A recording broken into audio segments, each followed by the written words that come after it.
मोहब्बत या सौदा।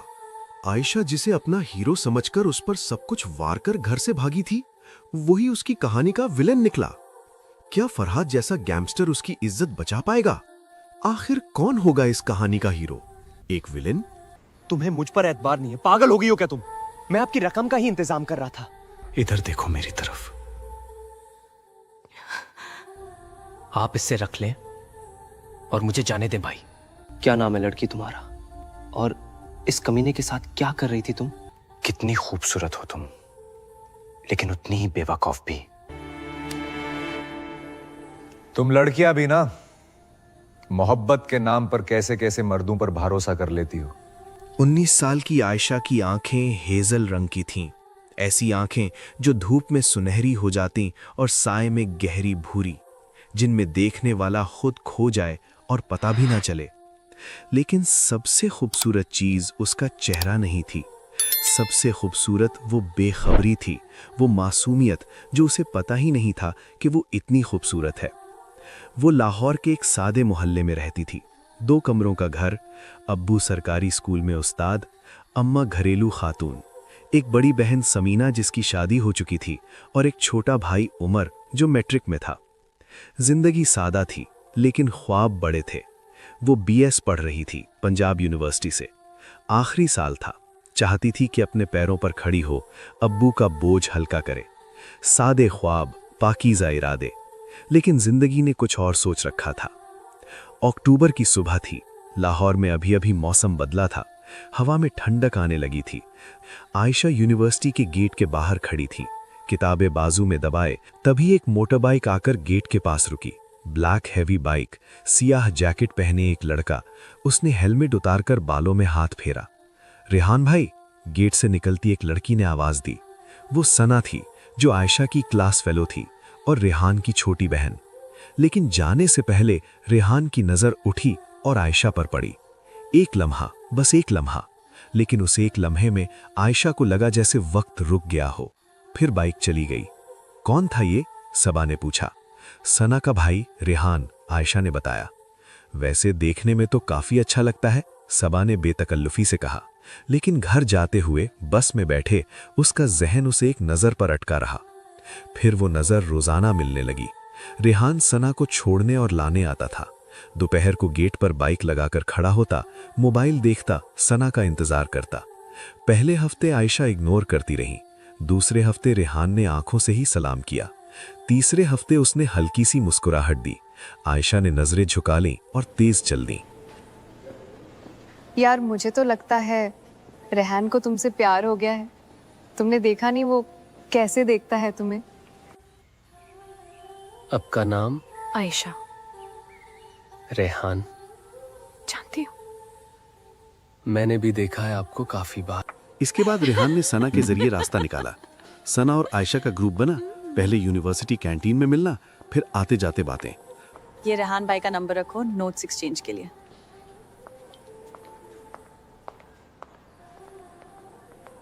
पहला मैसेज आया, हाय आई एम रेहान। उसने देर तक मोबाइल देखा, फिर रिप्लाई दिया, और बस इसके बाद जो शुरू हुआ वो आहिस्ता आहिस्ता एक ऐसी दुनिया बन गया जिसमें सिर्फ वो दोनों थे। रेहान अच्छा लिखता था, बातें करता था। सुबह गुड मॉर्निंग से शुरू होता, रात को सो जाओ कल बात करते हैं पर खत्म होता।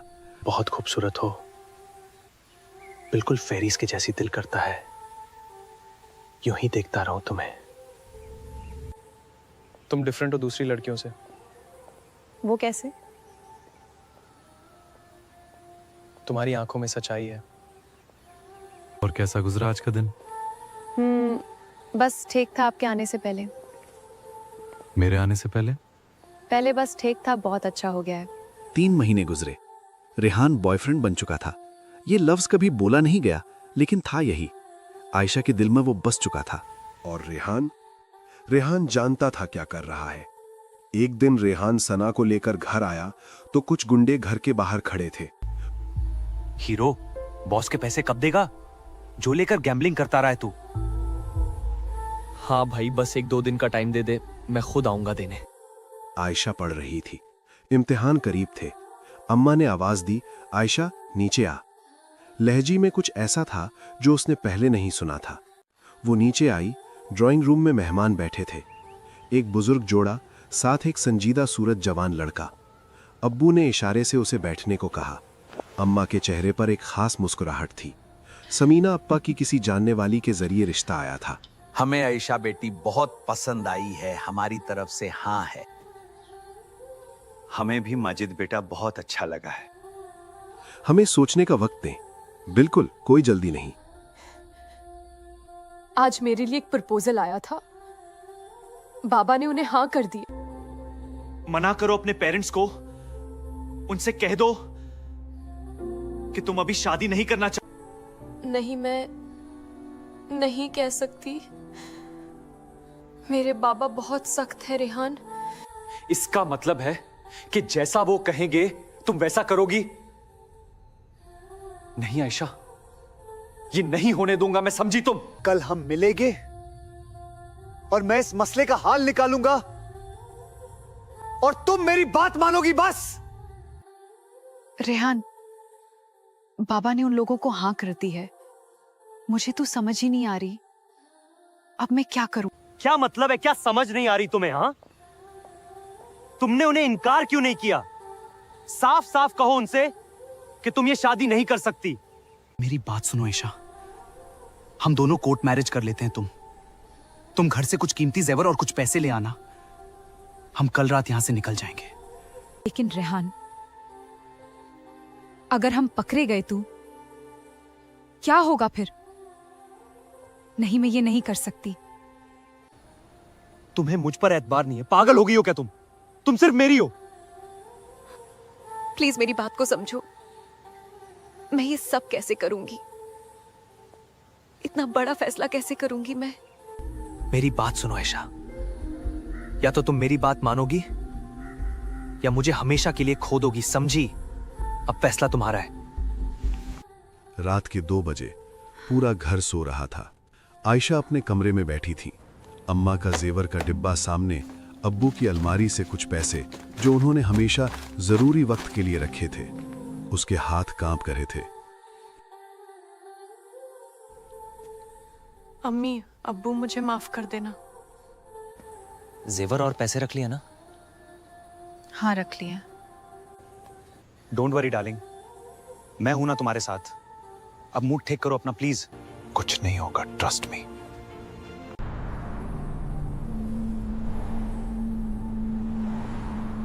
रेहान, हम जो कर रहे हैं क्या वो सही है? मुझ पर भरोसा रखो। देखना, निकाह के बाद जब हम तुम्हारे पेरेंट्स से मिलने जाएंगे तो वो हमें माफ कर देंगे, सब ठीक हो। हाँ रेहान बाबू, माल लाए हो? वही लड़की है ना जिसकी तुमने मुझे पिक्चर सेंड की थी? हाँ, लड़की मेरे साथ है। मैं स्टेशन पर तुम्हारा वेट कर रहा हूं। पैसे लेकर जल्दी से आ जाओ। ठीक है, मैं आ रहा हूं। दोस्त की कॉल थी, प्लान चेंज हो गया है। हम कराची नहीं जा रहे, वो यहीं पर हमारा निकाह करवा देगा। अभी कुछ देर में वो हमें लेने आएगा। क्या हो रहा है? आयशा ने देखा तो उसकी सांस रुक गई। रेहान, ये कौन है? लेकिन रेहान तो खुद दहशत से पत्थर हो चुका था। आदमियों ने उन्हें बाजुओं से पकड़ा और जोर से घुटनों के बल जमीन पर गिरा दिया। फरहाद, हाँ तो हीरो, मेरा 50 लाख दिए बगैर कहां भाग रहे थे? उसकी आवाज में बर्फ थी। उसने अपने आदमियों से कहा, इन दोनों को ले चलो। फरहाद का फार्म हाउस शहर से काफी दूर था। इधर देखो मेरी तरफ।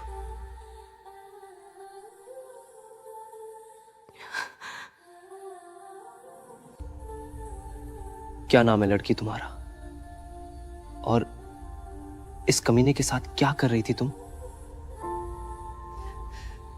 कितनी खूबसूरत हो तुम, लेकिन उतनी ही बेवकूफ भी। लोगों की पहचान नहीं है तुम्हें। उसकी गुलाबी होंठ लरज रहे थे। फरहाद उसे देखता रह गया। उसकी आंखें उसके चेहरे से उतरना नहीं चाहती थीं।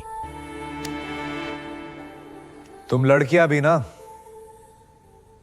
मोहब्बत के नाम पर कैसे कैसे मर्दों पर भरोसा कर लेती हो।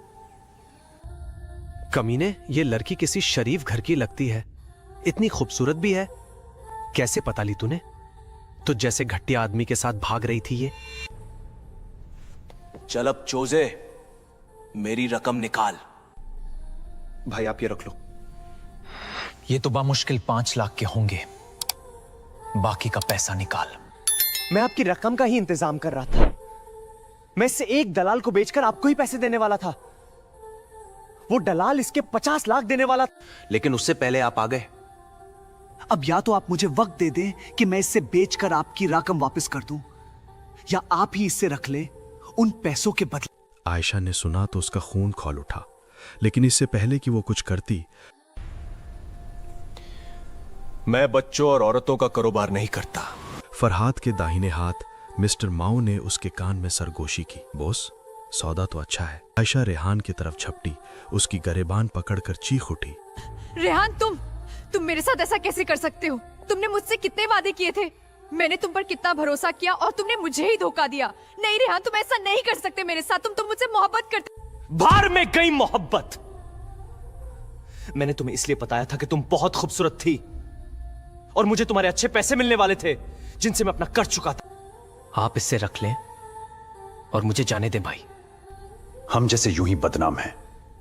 असल क्रिमिनल तो तुझ जैसे लोग हैं जो सफेद बहर की खाल में बहरी हैं। ठीक है हीरो, लेकिन मेरी एक शर्त है। तुम्हारे पास 2 दिन का वक्त है। उसके बाद मुझे तुम इस शहर में नजर आए तो तुम्हें जिंदा गाड़ दूंगा। अगर अपनी माँ और बहन की सलामती चाहते हो तो दोबारा यहां दिखना। दफा हो जाओ यहां से। वो कुछ लम्हे सोच में रहा। उसे मालूम था कि अगर वो इस लड़की को अपने पास ना रखेगा तो रेहान इसे किसी और के हाथ बेच देगा। फिर उसका क्या होगा उसका अंदाजा भी नहीं था। उसने फैसला किया। उसके आदमियों ने रेहान को उठाकर बाहर फेंक दिया। फिर वो आयशा की तरफ मुड़ा। कितनी हसीन हो तुम। फरहाद ने अपने आदमियों से कहा, इसे कमरे में बंद कर दो। उसने नौकरानियों को आयशा के मुतालिक कुछ हिदायतें दी और खुद सोने चला गया। वो चाहता था कि वो थोड़ी देर अकेले रहे और पुरसुकून हो जाए। अगली सुबह आयशा को तेज बुखार हो गया। उसका चेहरा तमतमाया हुआ था, पेशानी गर्म थी। फरहाद उसे देखने उसके कमरे में आया। उसने सख्ती से लेकिन प्यार से उसे खाना खिलाया, दवा खिलाई। वो सो गई। फरहाद उसके बिस्तर के पास कुर्सी पर बैठकर उसे बहुत गहराई से देखने लगा। वो सोच रहा था कि वो कितनी खूबसूरत है। लेकिन तभी आयशा बुखार में बड़बड़ाई, रेहान, रेहान, तुमने ऐसा क्यों किया मेरे साथ? उसकी आंख के कोने से आंसू का एक कतरा निकला। रेहान का नाम सुनकर फरहाद के अब्रू तन गए। उसने कंबल उड़ाकर उसे छोड़ा और वहां से चला गया। छोटी बीबी, उठ गई आप? खाना खा लें। अगर आप नहीं खाएंगी तो वो मुझ पर गुस्सा होंगे। आपकी मेहरबानी, थोड़ा सा खा लें। आप तो बहुत प्यारी हो छोटी बीबी। पता है, साहब ने कभी किसी का इतना ख्याल रखने का नहीं कहा जितना आपका। लगता है आप उनके लिए बहुत खास हो। हाँ, वो भी मेरा सौदा करना चाहता होगा।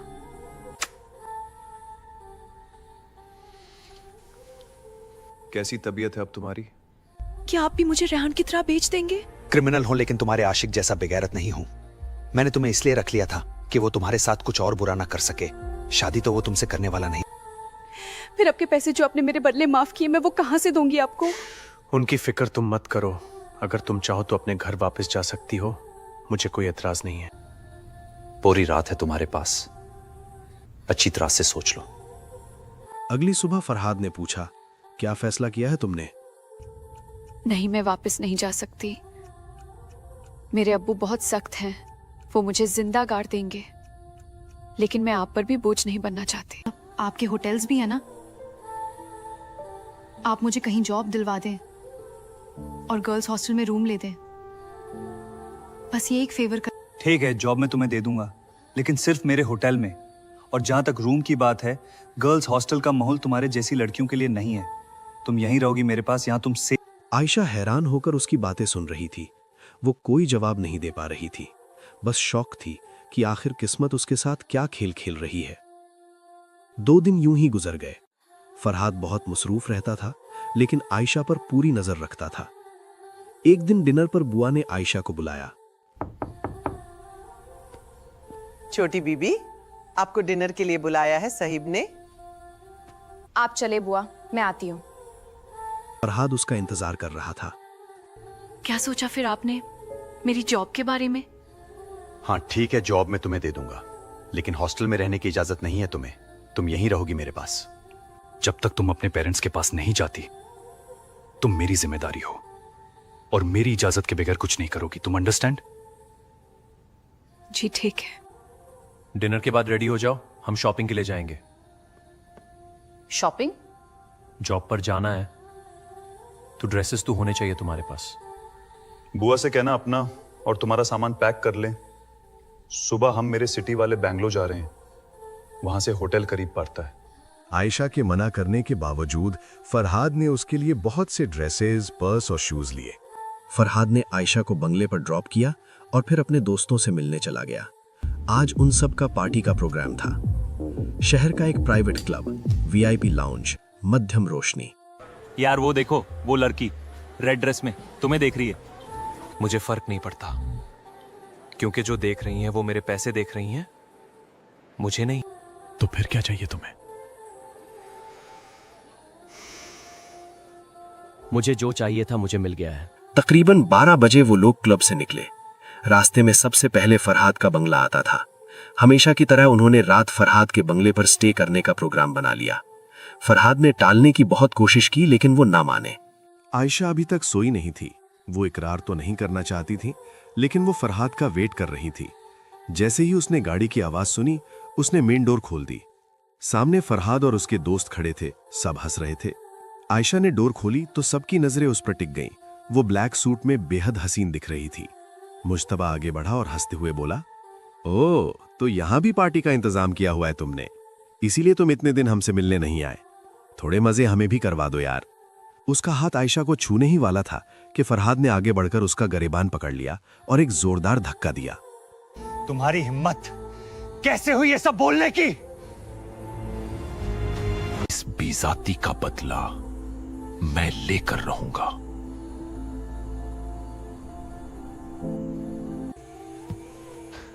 छोड़ो यार, तुम्हें पता है इसकी आदत है।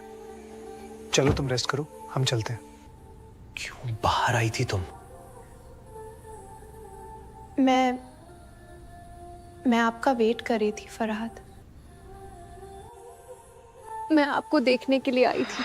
मुझे नहीं पता था कि आपके साथ और लोग भी हैं। प्लीज मुझे माफ कर दे। I am sorry Farhad. मैं उन्हें नहीं बताना चाहता था कि तुम यहां रहती हो मेरे घर में, और ये तुम्हारी सेफ्टी के लिए है। आप मुझ पर गुस्सा तो नहीं है ना? मुझे जॉब पर जाने देंगे ना? वहां तो बहुत से लोग मुझे देखेंगे। फिर आप गुस्सा तो नहीं करेंगे?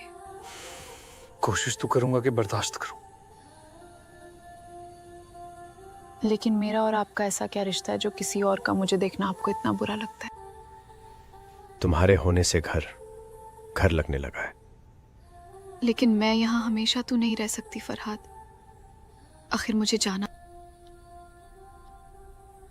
और ये मैं होने नहीं दूंगा।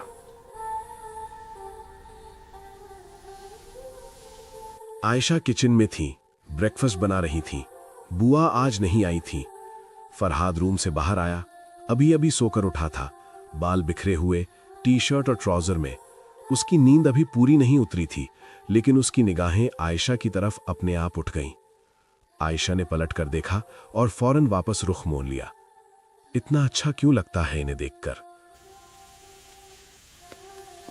ब्रेकफास्ट बन रहा है? जी। बुआ कहाँ है? तुम क्यों काम कर रही हो?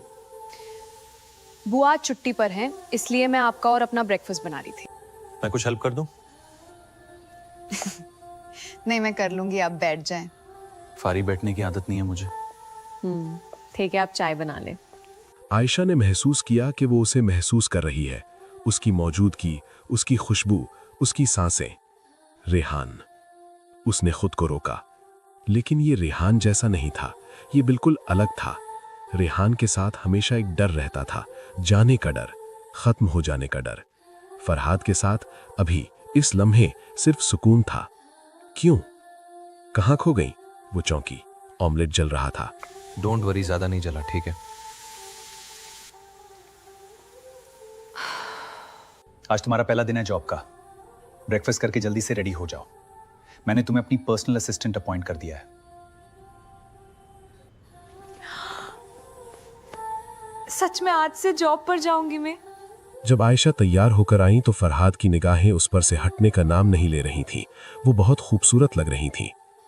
फरहाद दिल में, या अल्लाह, ये लड़की मुझे पागल कर देगी।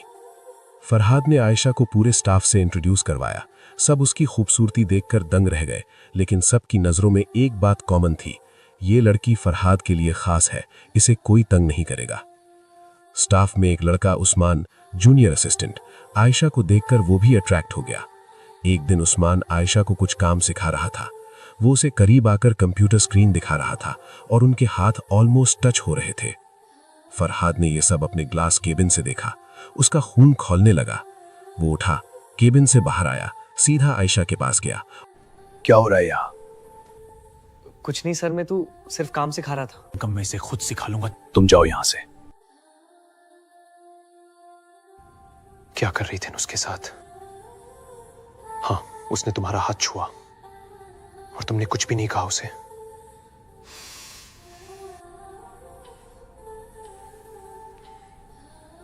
ऐसा कुछ नहीं है जैसा आप सोच रहे हैं फरहाद। ऐसा कुछ होना भी नहीं चाहिए,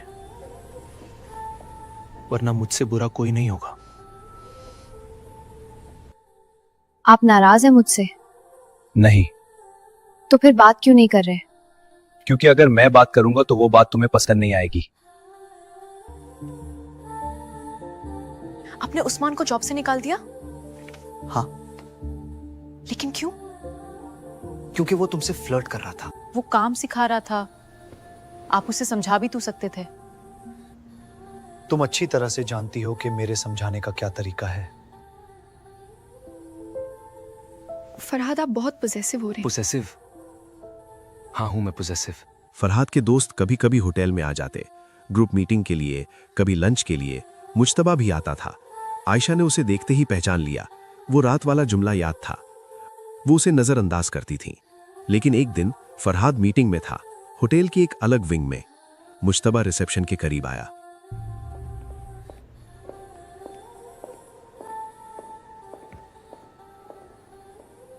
फरहाद कहाँ है? मीटिंग में है। आप तो उसकी पर्सनल असिस्टेंट हैं, तो फरहाद के खास गेस्ट को अटेंड करना भी आपकी जिम्मेदारी है। आप मुझे मीटिंग रूम दिखा देंगे प्लीज?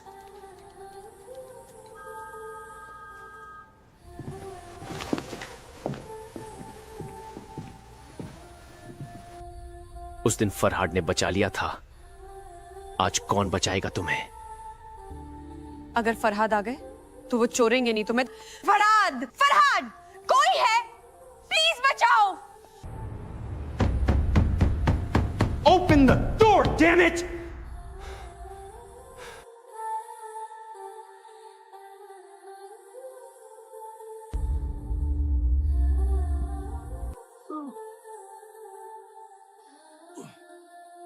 दफा हो जाओ यहां से, इससे पहले कि मैं तुम्हारा खून कर दूं।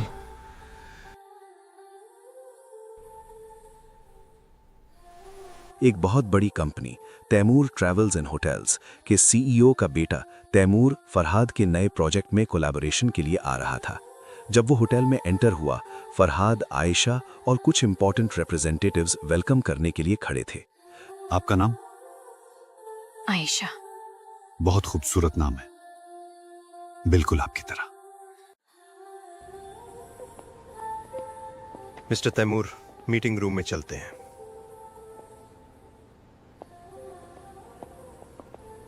मीटिंग के दौरान तैमूर की निगाहें बार बार आयशा की तरफ उठती रहीं। फरहाद का फेस देखने लायक था। वो जेलसी से जल रहा था। Mister Farhad, we are partners now. कल इस प्रोजेक्ट की ओपनिंग पार्टी है। आप और आपका स्टाफ इनवाइटेड है। हमें आपका इंतजार रहेगा। Okay mister Taimur, see you tomorrow at party. Esha come with me, हमें बहुत कम है। Okay bye. अगली रात तैमूर इंडस्ट्रीज की तरफ से एक शानदार पार्टी रखी गई नए प्रोजेक्ट के ओपनिंग के लिए। शहर के सभी बड़े बिजनेसमैन आए हुए थे। पार्टी में फरहाद कुछ बिजनेसमैन के साथ बिजी था, लेकिन उसकी नजर आयशा पर थी। आयशा अपने ऑफिस कॉलीग्स के साथ खड़ी थी। मिस ईमान और प्रोजेक्ट मैनेजर भी थे। तभी तैमूर आया। मिस आयशा, क्या आप मेरे साथ डांस करेंगी? मैं इससे पहले कि वो कुछ कहती, तैमूर ने उसका हाथ पकड़ा और उसे डांस फ्लोर पर खींच लिया। उसने आयशा को स्पिन करके अपनी बाहों में ले लिया और उसकी खुशबू को महसूस करने लगा। आप बहुत खूबसूरत हैं। फरहाद ने ये देखा, उसका पारा चढ़ गया। आयशा का हाथ पकड़ा इस और फर्क उसे क्या हुआ? खींचते हुए बाहर ले गया। पूरा रास्ता फरहाद खामोश रहा। घर पहुंचकर वो गाड़ी से उतरा, आयशा को उठाकर अपने रूम में ले गया और उसे बेड पर फेंक दिया। फरहाद, फरहाद, ये क्या कर रहे हैं आप? उसने आयशा को पकड़कर दीवार से लगा दिया। क्यों गई तुम उसके करीब? किसके? तैमूर के। बस बहुत हो गया, कल से तुम ऑफिस नहीं जाओगी, इससे ज्यादा मैं बर्दाश्त नहीं कर सकता। उसने सिर्फ डांस का कहा था। मुझसे पूछना चाहिए था तुम्हें। आप क्या लगते हैं मेरे, जो मैं आपसे पूछकर हर काम करूं? ठीक है, आज ये मसला मैं खत्म करके रहूंगा। मैं तुम्हें बता दूंगा कि मैं तुम्हारा क्या लगता हूं। कुछ देर बाद वापस आया। उसके हाथ में एक रेड दुपट्टा था। चलो मेरे उसने दुपट्टा आयशा के ऊपर डाला और उसका हाथ पकड़कर ड्राइंग रूम में ले गया। वहां फरहाद के 3 दोस्त, होटल मैनेजर और मौलवी साहब बैठे थे। आयशा कुछ बोलना चाहती थी, लेकिन होटल मैनेजर और स्टाफ को देखकर वो चुप हो गई। वो भी जानती थी कि आखिर उसे और फरहाद को इस रिश्ते को कोई तो नाम देना था, और जिन हालात में वो फरहाद को मिली थी किसी और लड़के के साथ, ये भी फरहाद का एहसान था कि वो उसे इतने इज्जत के रिश्ते में बांध रहा था। मौलवी साहब ने निकाह पढ़ा। अब बताओ, अब क्या लगता हूं मैं तुम्हारा? आप ऐसा कैसे कर सकते हैं? मुझसे पूछा भी नहीं आप। बोलो, अब से किसकी बात मानोगी तुम? आपकी। तुम किसकी बीवी हो? आपकी। अगले दिन फरहाद ने अपने पेरेंट्स को वीडियो कॉल लगाई। उन्हें बताया कि उसने शादी कर ली है। आयशा को दिखाया। एक सुबह फरहाद होटल जाने के लिए निकल रहा था। आयशा ने उसे गुड बाय किस दिया, लेकिन अचानक उसे चक्कर आने लगे। वो फरहाद की बाहों में बेहोश हो गई। फरहाद ने फौरन उसे डॉक्टर के पास पहुंचाया। डॉक्टर ने चेकअप किया और मुस्कुराती हुई बोली, मुबारक हो, आप फादर बनने वाले हैं। आपकी वाइफ प्रेग्नेंट है। फरहाद आयशा को लेकर घर आ रहा था। रास्ते में एक सुनसान रोड पर मुज्तबा और उसके 4 गुंडे उनका रास्ता रोककर खड़े हो गए। आयशा ने फरहाद का बाजू मजबूती से पकड़ लिया। क्या लेने आए हो यहाँ? दफा हो जाओ यहाँ से। वो, और आज तो इससे मैं लेकर जाऊंगा। आज तुम्हारे गार्ड्स भी साथ नहीं है, अब इससे कैसे बचाओगे? शेर अकेला ही काफी होता है कुत्तों के झुंड को खत्म करने के लिए। और आयशा अब मेरी बीवी है। इसकी तरफ बढ़ने वाले हर हाथ को काट के रख दूंगा। ऐशा, गाड़ी में बैठो और डोर्स लॉक कर लो। नहीं फरहाद, मैं आपको छोड़कर नहीं जाऊं। इससे पहले कि वो गुंडे आयशा तक पहुंचते, फरहाद ने उनके बाजुओं और टांगों में गोलियां मार दी। वो सब जख्मी हालत में नीचे गिर गए। तभी मुज्तबा ने आयशा पर निशाना लगाया। फरहाद ने उसके हाथ पर फायर कर दिया, लेकिन मुज्तबा नीचे गिरते गिरते फायर कर दिया। गोली आयशा की तरफ आ रही थी। फरहाद ने देखा तो वो आयशा के आगे आ गया। गोली उसके बाजू में लग गई। आयशा चीख उठी। फरहाद ने दर्द के बावजूद मुज्तबा के दूसरे हाथ पर भी गोली मार दी। एक वो मर्द था जिसने मेरी इज्जत का सौदा कर दिया, और एक ये मर्द है जिसने मेरी इज्जत की हिफाजत के लिए जान दांव पर लगा दी। इतने प्यार से देखोगी तो जो काम गोली ने नहीं किया वो तुम्हारी आंखें कर देगी। सच में मर जाऊंगा। उफ। Farhad, I love you.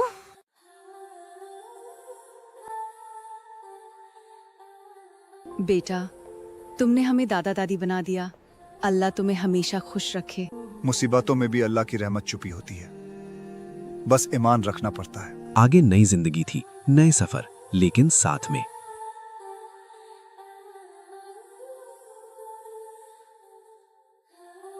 I hope कि आपको वीडियो बहुत अच्छी लगी होगी। अगर आपको वीडियो अच्छी लगी है तो चैनल को सब्सक्राइब कर दीजिए और वीडियो को लाइक कर दीजिए। कमेंट्स में ज़रूर बताइएगा आपको स्टोरी कैसी लगी।